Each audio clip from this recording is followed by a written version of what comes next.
Oke, baik.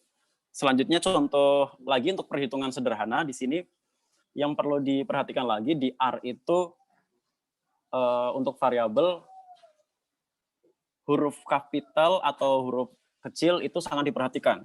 Nah, tapi untuk spasi tidak berpengaruh ya. Jadi misalkan saya 2+2, ini saya beli spasi, itu kalau di run tetap keluar hasilnya. Gitu ya. Kalau misalkan ini 2+2, saya run, juga akan keluar hasilnya. Nah, sekarang saya contohkan kalau misalkan A-nya kapital, saya run. Oke, jadi A kapital tidak pernah saya definisikan, karena dari tadi yang saya definisikan dan yang masuk di value itu adalah A kecil di sini ada data. Nah, A kecil, kalau A besar tidak ada, maka di konsol akan menyatakan bahwa error objek A tidak didapatkan.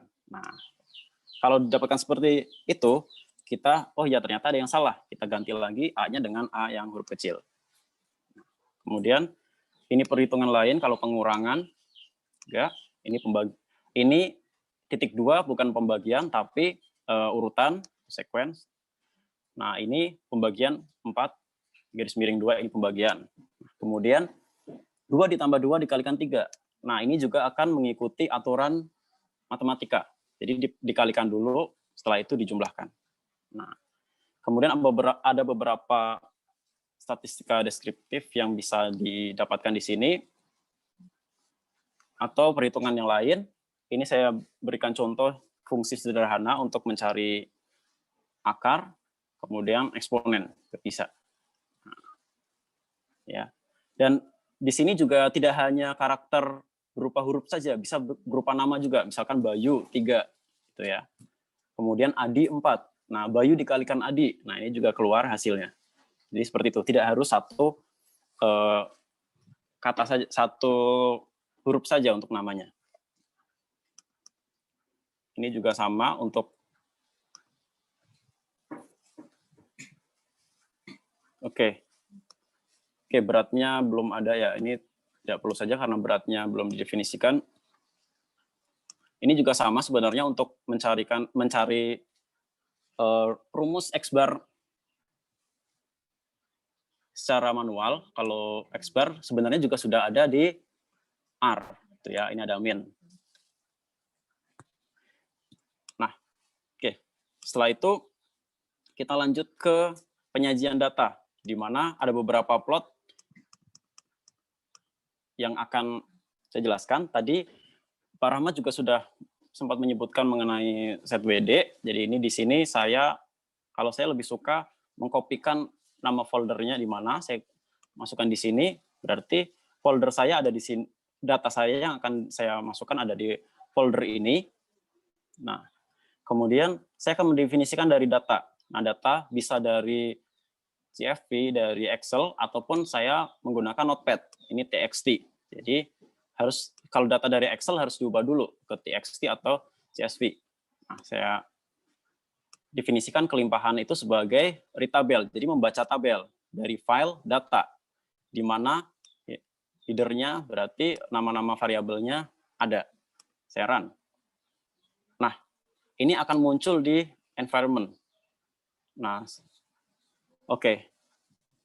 Oh ya, harus di run dulu yang atasnya. Yang ini kan error karena belum ada. Saya run dulu. Oke, sudah masuk di konsol. Kemudian kelimpahan. Oke, saya run. Nah, ini sudah masuk. Nah, ini ada 58 observasi dengan 10 variabel. Kalau ingin melihat datanya, ini ada icon tabel, diklik.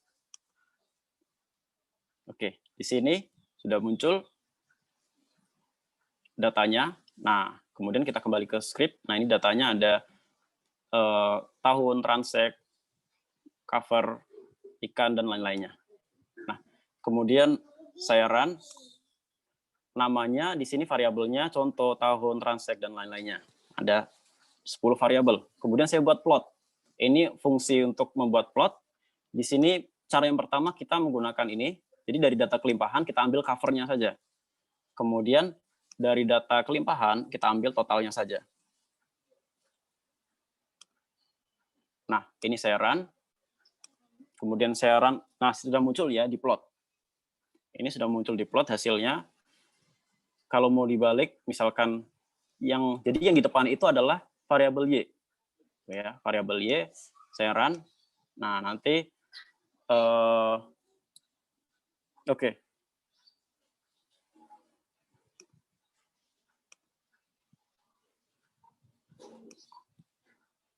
Oke, yang di depan, yang di depan itu sebagai variabel X, yang di belakang sebagai variabel Y. Atau kita bisa ketikkan langsung. Jadi X-nya apa, Y-nya apa. Nah, atau cara lainnya tinggal diberi simbol ini ada di samping huruf 1, angka 1. Nah, ada simbol ini bisa diketikkan. Nah, dengan melihat datanya dari mana. Oke, kita ketikkan datanya dari kelimpahan. Nah, kalau hanya total dan cover, ini hasilnya akan error, tidak muncul. Karena kita tidak tahu sumber data dari total dan cover ini dari mana. Kita run. Nah, kemudian kalau ingin membuat plot lebih spesifik, kita ingin memberikan nama. Oke, nama sumbu X-nya adalah tutupan karang. Berapa persen. Kemudian Y-lab-nya ini kelimpahan total individu. Nah, di sini kemudian bisa diberi nama dari plotnya, itu ya, min. Nah, dan di bawahnya xlim itu untuk menentukan sumbu x-nya dari berapa hingga berapa, kemudian ylim dari berapa hingga berapa juga. Nah, saya run. Nah, di sini sudah muncul namanya, kemudian sumbu x-nya apa, sumbu y-nya apa, sudah ada namanya, dan skalanya juga sudah sesuaikan dengan yang kita tentukan. Seperti itu. Nah, cara lain kita juga ini menentukan skalanya berdasarkan nilai minimum dan nilai maksimum dari masing-masing data yang didapatkan. Nah, kita run, nah ini juga sama.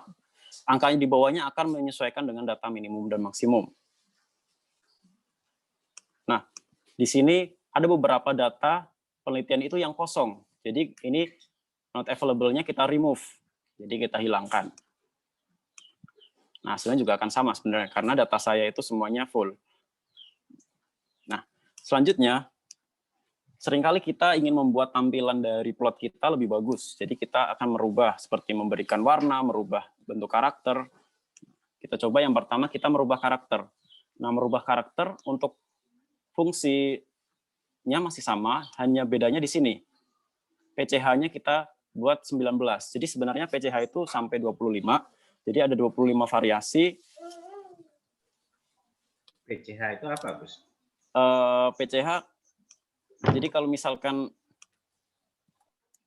kurang paham, bisa semua fungsi kita cari di sini.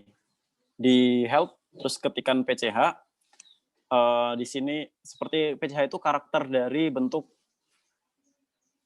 plotnya, Pak. Jadi, misalkan di sini kan kita tadi menggunakan bulat dalamnya kosong. Nah, coba kita run dengan PCH 19.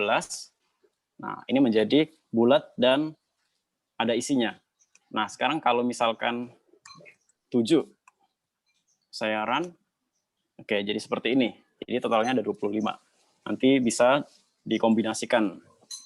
Nah, sekarang saya buat PCH-nya itu berdasarkan transek. Gus, ada nggak tadi 7, 19 PCH itu contohnya berapa saja itu PCH?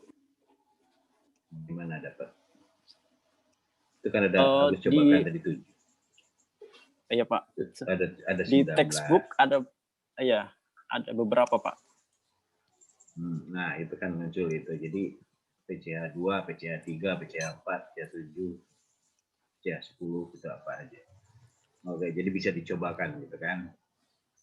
Oh iya, Pak. Oke, lanjut. Pak. Oke, Pak. Baik, Pak. Ada 25, nanti ini beberapa data saya tampilkan. Kemudian PCH saya buat terhadap transek.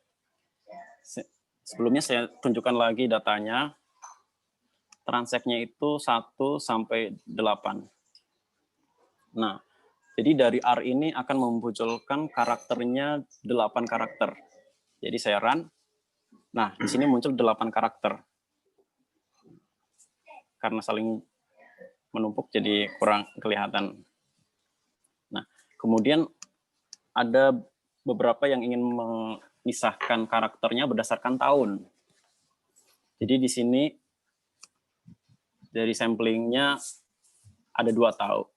2 tahun yang berbeda, tahun 2010 dengan tahun 2020. Oke. Di sini saya definisikan untuk karakter pada 2010 menggunakan karakter 1, sedangkan 2020 dengan karakter 16. Saya run, kemudian run lagi.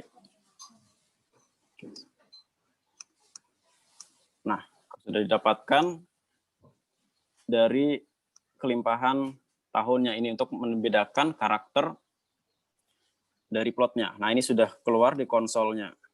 Mana yang 1, mana yang 16. Nah, kemudian saya run plotnya. Nah, ini sudah muncul di plotnya di mana yang karakter 1 dan 16 ini. Jadi berbeda. Bisa kelihatan yang bulat kosong ini dan bulat penuh ini tahun yang berbeda. Nah, selain karakter, kita bisa merubah warnanya juga. Nah, di sini perbedaannya warna nanti bisa dicoba. Saya juga lupa ada berapa karakter untuk color. Ini saya coba 3. Nah, ini hijau. Jadi sesuai yang awal, jadi PCH-nya itu yang bulat, tapi karena kita beri color, jadi warnanya hijau. Nah, nanti bisa dikombinasikan antara karakter dengan warna. Nah, sebelumnya saya jelaskan lebih detail lagi mengenai warna. Ini juga sama, saya mendefinisikan di mana warna pada 2010 menggunakan warna pertama, 2020 menggunakan warna kedua. Oke, run. Nah, kemudian plotnya saya run. Nah, di sini sudah muncul ya, 2 warna yang berbeda. Nah, kemudian plot selanjutnya ini PCH saya tuliskan sebagai 16. Kemudian cek ini ketebalan ya, jadi seberapa besar lingkarannya. Nah, ini saya tebalkan lagi menjadi 1,5. Karena biasanya secara umum R akan menunjukkan 1. Kemudian di sini selanjutnya PCH-nya 16, ceknya saya sesuaikan dengan tahun tadi. Nah, saya run. Nah, jadi ada 2 ukuran yang berbeda ini. Nah, kemudian kalau mau dibuat lebih kompleks lagi, ada perbedaan karakter. Di sini warnanya juga berbeda. Perbedaan ukuran dan perbedaan warna. Saya run. Oke, jadi tahun yang berbeda, warna berbeda, ukurannya berbeda. Oke, kemudian ini PCH-nya kita sesuaikan dengan transect, warnanya sesuai tahun, kemudian ceknya itu ukurannya juga samakan sesuai tahun, ini akan lebih kompleks gambarnya. Nah, jadi ada 8 karakter, ada 2 warna, dan ada 2 ukuran. Jadi kita untuk membuat plotnya itu sesuaikan dengan apa yang kita inginkan, apa yang ingin kita sampaikan. Kemudian sedikit lagi mengenai pie chart. Di sini menggunakan data lain, file dari jenis ikan. Ini ada tahun, variabelnya tahun, kemudian beberapa lokasi. Nah, kemudian saya lanjutkan. Nah, ini dia datanya. Nah, jenis ikan pada tahun 2011 hingga 16, ini data lengkapnya. Bogor berapa, dan sampai Cikarang. Nah, di sini ada 16 variabel. Oke, saya perlihatkan aja. Nah, di sini ya datanya, tahunnya ke bawah sebagai baris dan variabelnya sebagai lokasi. Nah, kemudian di sini jumlah saya definisikan dari jumlah dari per baris. Jadi per tahun itu dijumlahkan. Nah, kemudian names jumlahnya. Jadi dari variabel 2 sampai 16. Kenapa 1 tidak dituliskan? Karena 1 itu adalah tahunnya. Jadi yang dimulai dari 2 sampai 16. Kemudian name-file-nya di sini jumlah. Nah, name-file-nya itu hanya pada kolom 1, jadi yang tahun. Nah, jadi ini tahunnya tahun 2011, jumlahnya 6, dan seterusnya. Sampai 2016, jumlahnya 38. Nah, kemudian kita akan membuat pie-nya menggunakan fungsi par. mfrow ini untuk menentukan dalam satu gambar itu ada berapa baris, ada berapa kolom. Jadi di sini akan saya buat 2 baris, 2 kolom dengan margin ukurannya seperti ini. Tuh ya, 3321. Nah, kalau nanti bingung menggunakan fungsi apa ini yang saya pakai, bisa mencari di help. Help-nya itu tinggal diklik misalkan mar. Nah, oke, sini nggak ada berarti par. Bagian dari par. Nah, di sini par untuk grafik ya. Nanti bisa dibaca lagi apa saja yang ada dalam par ini. Nah, par itu di dalam par ada mar. Jadi marginnya. Nah, oke, saya run aja. Oke, kemudian pie yang pertama. Nah, karena tadi 2 baris 2 kolom, nanti akan ada 4 gambar dalam satu tampilan. Nah, pie pertama seperti ini. Kemudian pie yang kedua hasilnya seperti ini. Kita perbedaan warna. Nah, ini menggunakan gray. Selanjutnya kita ada warna berdasarkan rainbow, pelangi, kemudian kita mencoba menggunakan package. Jadi Bapak Ibu dapat menginstal package, caranya di sini bisa diklik package, kemudian install. Nah, install apa yang ingin dibutuhkan. Gitu ya. Misalkan saya sudah menginstal tadi baru saja mengenai Plottrix. Nah, ini untuk menginstal package dalam membantu dalam penyajian data. Nah, di sini sudah ada. Kalau sudah ada nanti akan muncul di sini Plottrix. Nah, dalam package Plottrix ini, paket ini, nah ada beberapa fungsi yang bisa kita pakai, banyak sekali. Oke. Baik, kemudian package bisa kita pakai, kita harus memanggil dulu melalui library ini. Library harus harus kita run dulu agar plotnya bisa muncul. Nah, terakhir, ini dia plot 3D ini tidak dibawa dari R langsung, kita harus menginstal package tadi untuk mendapatkan pie yang 3D ini. Kemudian saya run. Nah, hasilnya seperti ini. Nah, kemudian untuk bar chart, ini juga sama, saya lanjutkan. Di sini dari ikan dengan parasit, kemudian data berparasitnya. Oke.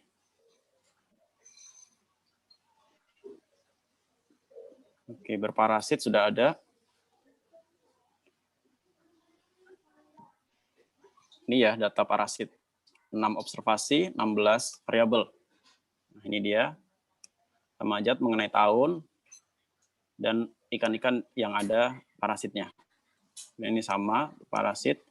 mfrow-nya juga sama, ini 4 gambar dalam satu tampilan nanti. Yang pertama, bar plot langsung secara umum akan menunjukkan dari data jumlah ini langsung dibuatkan plotnya. Dengan judulnya ikan air tawar di sungai. Oke. Terus kemudian saya buat perbandingan, mendefinisikan perbandingan sebagai data tadi jumlah dengan yang berparasit. Nah, saya run.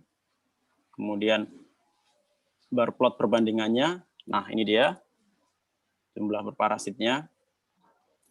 Nah, selanjutnya juga ini dia juga dipisahkan antara perbandingan berbeda tampilan saja ya. Kalau ini dipisahkan jumlahnya kemudian yang berparasit, kalau ini jumlahnya yang di bawah, parasitnya yang di atas. Kemudian ini satu lagi. Ini dibuat seperti ini. Jadi tampilannya banyak, bisa dipilih.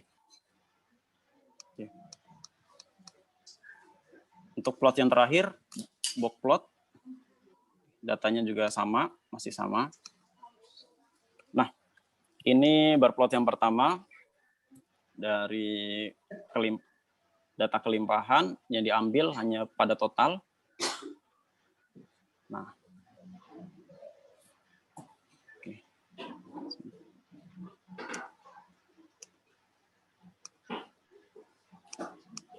Nah, ini dia. Pertama total terhadap tahun. Nah, yang kedua total terhadap jarak. Jaraknya dekat, jauh. Nah, kemudian selanjutnya di sini ada total terhadap tahun dan jarak. Jadi dipisahkan lagi. Jadi tahun 2010 jarak dekat, jarak jauh. Kemudian di sini 2020 harusnya, ya maaf. Ini jauh, dekat dan jauh juga. Intinya dipisahkan jadi 2. Nah, kemudian kalau kita membuat nama di bawahnya, kita run. Oke. Hasilnya ini 2010D, 2020D gitu. Kemudian saya kembalikan lagi. Jadi kalau setelah kita membuat mfro untuk 2x2, artinya 2 baris dan 2 kolom untuk gambar, kita kembalikan lagi untuk 1 baris 1 kolom. Nah, kita run. Oke. Hasilnya seperti ini, hanya ada 1 gambar. Oke. Baik, itu untuk skripnya. Kemudian sedikit mengenai kegiatan R ini. Untuk software R ini sudah kami terapkan di beberapa praktikum, dan di sini saya juga mengembangkan video untuk tutorial untuk praktikum juga di YouTube. Jadi Bapak Ibu teman-teman yang ingin mengenal lebih lanjut mengenai R bisa kunjungi channel saya untuk mencobanya. Mencoba beberapa skrip. Di sini sudah ada mengenai praktikum dinamika populasi maupun statistik. Baik, mungkin itu cukup dari saya, Pak Zai. Kurang lebihnya mohon maaf. Bila terkuliah,